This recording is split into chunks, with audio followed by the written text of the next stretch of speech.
It was suffering and impotence that created all afterworlds. I do not agree with you here, Nietzsche. I am a Muslim and I believe in Allah and the afterlife, not because I was conditioned to, but because I have experienced the love and presence of God firsthand. Perhaps you were right about the past, when people shaped clay into deities, or when the ancient Egyptians called the sun a god. But let me ask you this. Would you say that people created the idea of God before he revealed himself to them? Ah, an interesting question. Man in his earliest stages worshipped false gods, figments of his fear and ignorance.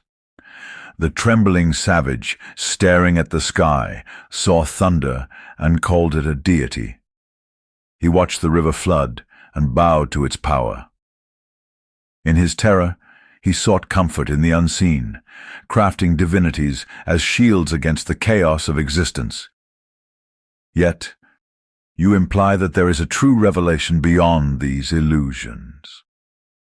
Tell me then, do you think man possesses an innate awareness of God, even before such revelations? Or is it merely the hunger of a fearful soul, desperate for meaning? So that is a profound question. I am not entirely sure. You argue that man created the idea of God from suffering and despair, that when civilizations crumbled under tyranny and injustice, people instinctively reached for something greater, something beyond this world to grant them solace. The mind, in its anguish, created a reason to endure pain, whispering that suffering was not in vain. But let me ask you, Nietzsche, why did you so passionately reject man-made gods? What was it about them that repulsed you so? Because they were prisons. Zrania, ne sanatori. Man-made gods were tools of control, shackles disguised as salvation.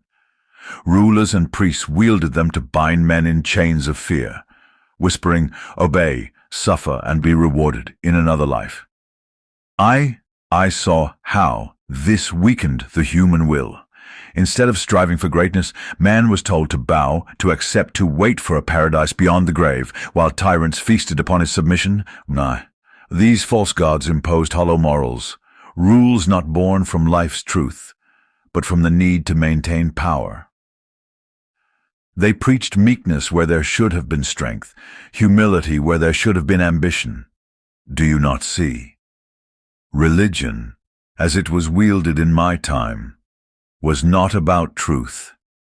It was about power. Well said, Nietzsche. Man is corrupt and exploitative.